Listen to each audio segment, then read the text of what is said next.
Well, Matthew, it's really very good to see you and reflect particularly on a fascinating career, I think, so even so far, as it were. But we did meet, first of all, I think, at Station through the Liveryman Archives Committee. You're a Londoner by birth, is that right? Yes, that's correct. I was born and bred in Middlesex Hospital, so again, just off Oxford Street, about as central as you can get, and grew up in Little Venice. I was grew up in a flat initially, one street back from the main canal. Yes, right, glorious, beautiful area to ride one's bike around on the pavement around the canals. And the reason for that big sort of area of water at that point is because two canals link, is it, or what? I think so. Yes, well, you know, around Paddington Basin and so forth, around there. Yeah. They all sort of come together. That was just slightly to the west of where we were, but. So you weren't brought up on a boat. I wasn't. No, I'm sure I would have liked to have been. Looking wistfully at the canal boats as I cycled past, but no, we were on firm ground. Yes, most children would like to be brought up on a boat, I expect. Anyway, yeah, okay. And then they face the reality of it, I suspect. And a cold January morning, they might think differently. Yes, exactly. With not much space and so on. Yes. And so you were at school fairly close to Little Venice, were you on? Yeah, initially at the Hall, which is in Hampstead, just a couple of miles up the road, and then on at City of London, just a stone's throw from Stationers' Hall, down by the river, just south of St Paul. And had it had already moved to its present location, had it? It moved during my time there. In my fourth year or whatever it was in the old building, and in my fifth year was in the new building. So I had experience of both. I remember the old building, extremely shabby place by that point. Been occupied for many years and sort of extended a bit, and was looking very tired. And what have they done with the old building? They've kept the front. So the front is as it was, and still says in carved letters City of London School, I think, across the top, next to the Unilever building. But behind it is it JP Morgan? I can't remember which of the big firms it is that took it over, but that they've knocked the whole of the rest of it down and rebuilt it as offices. So you just got this 19th century frontage. Yeah. And next to it, the other side, I think was next to it, is either Guildhall or Zion College Library. Zion College was there, yeah. Zion College until the library was got rid of in about 2005, something like that. Yes.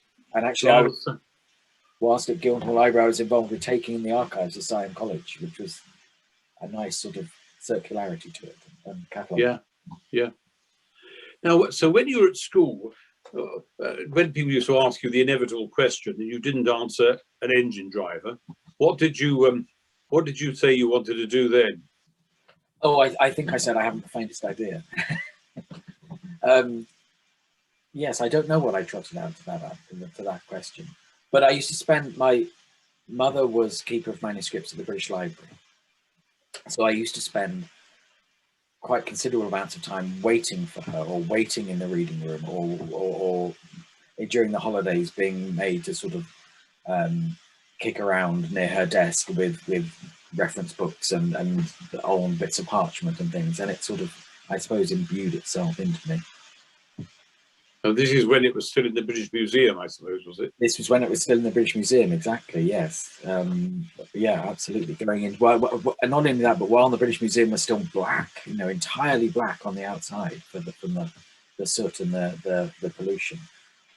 Yes, used to walk up there quite regularly. All the guards and so forth used to know me, so there was one who used to give me an apple and bits of his lunch and things. But that's where I used to spend quite a lot of time. And when it was completed, or even just running up to its completion, which I think was delayed probably by builders taking longer than they should have done, the new library was rather controversial, wasn't it? It was. It was Prince Charles's carbuncle, I think, wasn't it? I think people have warmed to it since then. I like to think people have warmed to it since then. I mean, I think many of the staff, I won't speak for them, but many of them were somewhat unsure. But It's sort of a firm favourite now with researchers, I think. My younger son was the curate in St John's Wood, and he had the architect who had designed the British Library in his congregation. And I've now forgotten his name again, but he was everyone liked him as a person, very likable man.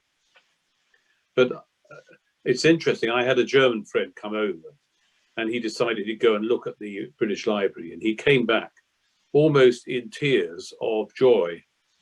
He said, I can't think why we haven't had the vision to build something like that and have that facility. So there you are. Well, as so often with these things, I think it is something that people, it sort of put some pancreas next to it and so forth, has blended into it in a way that I think in whatever year it was that it opened, many people didn't foresee. But no, it works very well inside from a user's point of view, I think. Yeah, absolutely. Yeah. Okay, so then you went on to Oxford to read classics? Classics, yes. Yes. It was a toss-up between classics and history, and classics one, which I'm very pleased about. Having gone on to do sort of history largely in one form or another, historical thing, having done classics was wonderful. It was 4 wonderful years. You enjoyed, you had good teachers? Well, I am sure, as everyone, mixed bag. Yeah, some very, very good ones.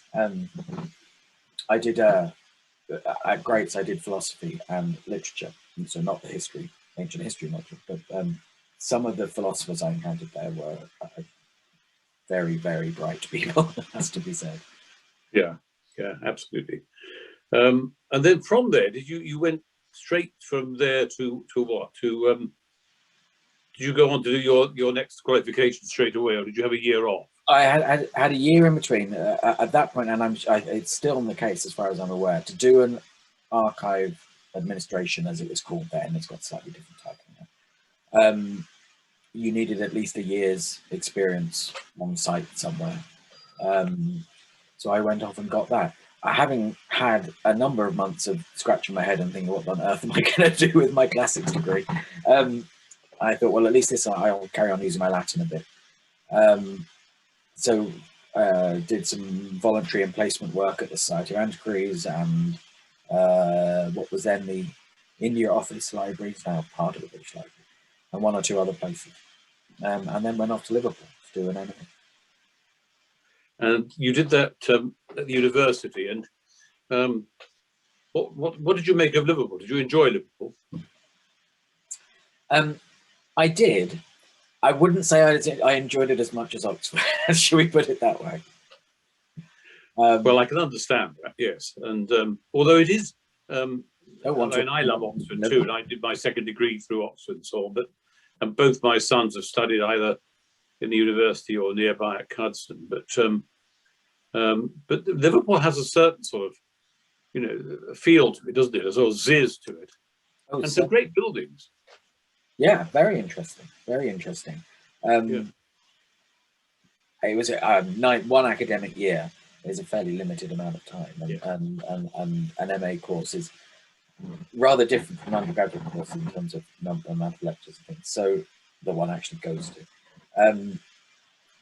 So yes, I wouldn't say that I became a Liverpudlian in the course of that year, but it was nice. It was good to have a different experience like that. And then you went on to Queen Mary, London. Well, that's a more recent thing. That's Is it? Right. Yes. So that's a PhD that I started. I'm just finished actually. So that's yes, a later career addition. And who was Robert Fabian, who is been your subject? Well, there's the question. Robert Fabian was a London citizen and draper, and he became an alderman, and he had been sheriff and master of the Drapers' Company, which in and of itself wouldn't make him very interesting, but he did write 2 chronicle histories as well, which are fairly key texts for late medieval London particularly, and England more broadly. So it's on him, and we know quite a lot about him. Or I certainly know quite a lot about him now, having looked into him for 5 years. And there's quite a lot of interesting things to be said about his place in the sort of intellectual world just before the dissolution. And did Deborah tell me that you have a family now as well? Yes, indeed. Yes. 2 kids, wife, 2 kids, and a dog which you may it's decided to start barking in the background. I don't know if hope you're not picking. I could just here. Just. And where did you meet your wife? Well, interestingly, we actually met at Oxford, but not as a not as a couple at that point. We met again subsequently at a college reunion event, and sort of 15 years after leaving Oxford. So you were both at Queen's, were you? We were both at Queen's, yes. She was a linguist, modern languages. Right. Yeah. Okay. Well, then from there, you then went to. I mean, you've had a most amazing list of appointments. It seems to me. I mean, really, really interesting. You started with the Rothschild Archives. Where was that? So the Rothschild Archive, and I assume it still is on Hatton Garden. They in the way that they do build a sort of very deluxe setup for their archives, sort of state of the art, very, very good archive facility. And I had a very interesting year or so there, just cataloguing some of the 19th century papers. And being an extraordinary European family, do they have archives in other countries too? I think they have archives all over the place. And of course, not only that, but the archives that they have here, which is, I think, probably the central one for the family, but I couldn't absolutely swear that's a long time since I've used it. But the archives themselves are in every language that you can imagine.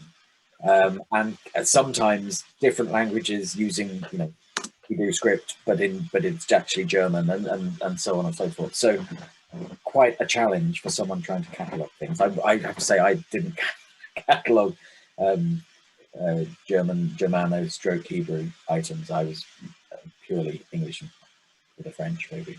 You didn't bring your wife in to do those bits? No, had she been on the scene at the time, she would have been extremely helpful. But the archivist there, very nice woman, was busy learning German and learning various other languages so that she could sort of fully take charge of this very diverse collection. And I mean, they had a number of big houses here, didn't they? Because they had Ascot and Waddesdon. I don't know where else. I don't know where they actually live now. I don't know. It probably depends which family member you're talking about. I don't know. I mean, the Waddesdon's obviously the one that one. Yeah. Thinks of. They probably live in a nice house in London, I suppose. I suspect so. Less bother to actually look after. And then you went on from there to the Society of Antiquaries. Yeah, that was a brief cataloguing placement, just to doing some work sort of in between longer placements to catalogue some of the individual papers of individual scholars. I think, as I recall, I slightly hazy recollection of exactly what I was doing there, but And then later you became a fellow yourself. Indeed, yes, a nice circularity to that as well. Yes, 2010 or thereabouts. And I've just only about 6 months ago become one of your number. So. Oh, splendid! Congratulations. Yeah. Thank you. I did see yes, I did see your name with you. I did see that. Yeah. And then from there you went on. Now the Duchy of Cornwall. Now where's their archive? So their archive is in fact next to Buckingham Palace. The headquarters of the Duchy is on Buckingham Gate. As you look at Buckingham Palace, or you could if there are various things in the way, to the frontage, to the left-hand side, there is a rather nice mid-19th century building sort of splayed on the corner, and that is the headquarters of the Duchy of Cornwall. And their archives from the 14th century onwards are housed there. It's a wonderful place. And so that's rather an interesting place to work anyway, right next to the palace. Very interesting. Yes, very interesting with your one's royal household pass and things. Going and they used to put movies on in some large room in Buckingham Palace that you could go and watch. Various events and things. Yeah, no, it was very interesting position. And were there members of the family around or not really? Not so much at that point. This was before William and Harry were born, I suspect. And so Prince Charles, obviously Duke of Cornwall at the time, still is, was in charge and would come in occasionally for meetings. And we put on, I can't think what birthday it would have been of his now, but 50th perhaps. We put on a little display of archival and other object material, historic material, which he came to have a look at. But largely it was sort of, they are administrative offices running a large landed estate. So yeah. And then from there you went to Guildhall Library? Yes, a move in right into the heart of the city. Wonderful place to work, Guildhall Library at the time. Wonderful collections, and a very professional and good small team. Yeah, it was a wonderful place to work. Extraordinary. And then, now tell me about the London Metropolitan Archives. Does that mean they were run by what was the Greater London Council at one point or not? No, the London Metropolitan Archives are also run by the Corporation of London and still are. They take collections relating to the whole Greater London area. But I think my understanding is that the Corporation of London is the only local authority that could afford to run it, basically. As with many of these things, like Hampstead Heath and other places. And so they have been at Clerkenwell for many years. And at one point in about 2005, 2008, something like that, the Corporation of London realised that it was running 3 separate archive institutions. LMA that covers the whole of Greater London, Guildhall Library and Guildhall Manuscripts that covers the City of London, and the Corporation of London Record Office, which covers the Corporation of London's own records. And they decided that this wasn't a very efficient use of resources, that they would have these three separate things, and gradually merged first Corporation of Records with LMA, which seems slightly the wrong way around, and then Guildhall with LMA as well, and it's all now comes under one organisation. So that move was really just a sort of merger. And are they all based in Guildhall? No, relatively few, very little is in Guildhall now in terms of archive records, manuscripts and archives. Mostly it's in Clerkenwell, which is where LMA is. There are a few. There are some of the livery companies that deposited their records. Their records still stay at Guildhall, but the majority of material is at LMA. It's in Clerkenwell. So it's not like the British Museum, the British Library having a place at Boston Spa, or Oxford having their place, the Bodley having their place at Swindon. There's no outrider place. There's no outrider place. I think, and I may not be fully up to date on this, but I think that material that's still stored at Guildhall, those livery companies' records that stay within the boundaries of the city, I think you might consult at LMA. I think they might bring it back and forth, but I'm not absolutely sure about that. Maybe you consulted at Guildhall, I'm not sure. But no, it's not like the salt mines in Wales that the National Archives has and things to store things. Very good storage, and used in the war to sort of cart things out to. No, they keep stuff within London. So now let's move you on to being Keeper of the Muniments. And in a minute, I want to ask you a little bit about what some of your favourite objects or pieces of literature in archives that you've worked with are. But tell me a bit about being the Keeper of the Muniments at Westminster Abbey. Well, in 2012, I was sort of ready for the next move, and basically the job was advertised. My predecessor, who had been at Westminster Abbey for 25 years, simply retired. I mean, it's time for his retirement. and so I succeeded him, and it's the most blissful place to work, I have to say. I mean, I'm sure one can imagine walking through the cloisters of Westminster Abbey in the morning is a nice way to start the day. And the archives themselves are stored in a 13th century gallery overlooking Poets' Corner in the South Transept. So that's where I get in normal life, when not sort of stuck at home on furlough. That's where I get to hang out in my working day, is looking out across the interior of the Abbey, listening to the choir practice while I'm cataloguing or whatever it might be. It's a wonderful environment, and it's a staggeringly good collection. And so are there particular things you can think of at the Abbey or in any of these other places, any particular manuscripts or whatever, that really, when you looked at them, they really gave you a kick, a sort of sense of, gosh, look at what I'm looking at here? Too many to mention, to catalogue and to list in full. I suppose in my first week at the Abbey, having gone through all the HR procedure of getting one's pass and all the things that one has to go through, I sort of got into the Muniment room, and my colleague and the head of collection said, well, there you go, off you go, it's sort of yours, because it's a very small department, it's basically me. So I had the most blissful week or so of simply rifling through drawers and pulling things out, and got to the point about day 3 of texting my wife to say, I'm just standing here and I'm looking at a charter of offer, and this is my first week in the job.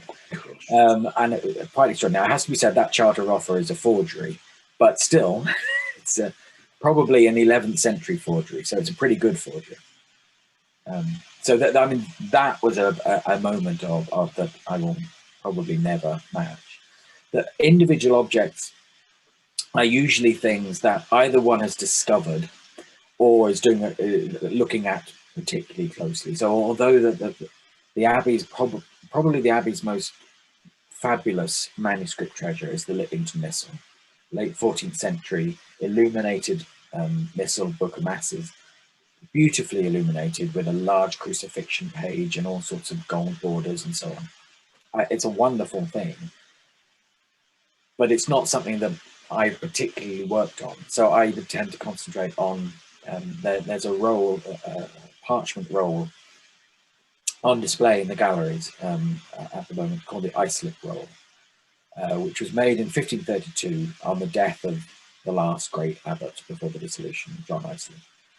And it's just a very fine pen drawing, series of drawings of his death and his funeral. And it's the only image we have of the inside of the Abbey before 1540. And it is exquisitely beautiful. It's quite hard to make out, but it's very, very beautiful. That's the sort of choice I would go for. And is it sheer coincidence that his name was Islip, bearing in mind the fact that Edward the Confessor, I think, came from Islip? Or a very astute point. No, it's not sheer coincidence at all. His birth name was probably John Barton, but when a monk joined the Abbey, they usually took on a toponym, took on the name of the place that they were from. And he had certainly grown up in Islip. He might not actually have been born there, but he grew up there, so he became John Islip. And came to Westminster Abbey from Islip because of that long association, ever since the days of Edward the Confessor, between a village in Oxfordshire and Westminster Abbey. The Abbey had appointed the rector in Islip ever since that, had owned most of the manor. It was part of the abbot's portion. So there was a long association. They sent 2 students from Oxford there to preach regularly every year and so on. So he was obviously spotted by one of these and sent up to become a novice at Westminster. Yes, I must say it's interesting. I've preached in the Abbey a few times. I'm trying to think what the last one was for. It's a great day when they have a pilgrimage. Is it the feast of now, which feast is it they have it on? Is it not St. Peter's Day, is it? No, the Confessor Day, the translation of St. Edward. Oh, yes, exactly. October. And it's in an odd way, despite the grandeur of the place, I've never found it an unfriendly place in which to preach as a building. There are some buildings, you just send shudders through you getting into the pulpit. It's not like that. I have not preached at any of them, but I can imagine. You know, St Paul's is so much bigger than Westminster. Yeah, yeah, it is. Yes, that's like walking around a ballroom when you're up in there. Now I'm running out of time, but I think, you know, let's just come round to the stations, because you're a liveryman of the company. You've been on those committees and things. Is there any? I mean, particularly bearing in mind the extraordinary experience you have and the historic nature of the company, is there anything else you'd like to do in relation to stations? Oh, I'm sure. I mean, plenty. I've always thought a proper catalogue of the collections. I mean, not just the. I mean, obviously Ruth's doing fantastic things with the archive, but the pictures and furniture and so forth would be an interesting and useful document to have. A properly published, sort of glossy, full image catalogue of pictures and portraits and plate and so on and so forth. Well, there's a project for us. Yeah. Now, and have you been involved with the archive evenings? Yes. Yeah. Yeah. Not for a little while. I mean, it's other people, but you may recall when we were on Liveryman Archive Committee together that there was yes, Margaret Wills and I did 3 or 4, I think, at that point. Yeah, very nice. It's a very interesting experience. One of them, I brought a lot of stuff over from Westminster Abbey, which was quite fun, and laid it out in the courtroom. And then the speeches went on the other one. So yeah, yes, no, the archive evening is seems to me a roaring success for the last 10 years or so. Oh, it is a roaring success. Well, we better bring it to a conclusion. I feel very sad, because actually I'd love to have gone on for about another half an hour, but maybe there'll be an opportunity. Now things seem to be loosening up a bit, when we might have a longer conversation. And I'd love to hear a bit more about some of those amazing documents you've dealt with over the years in so many different places. Thank you ever so much, Matthew. You're very welcome. Lovely to talk to you. Lovely to see you again.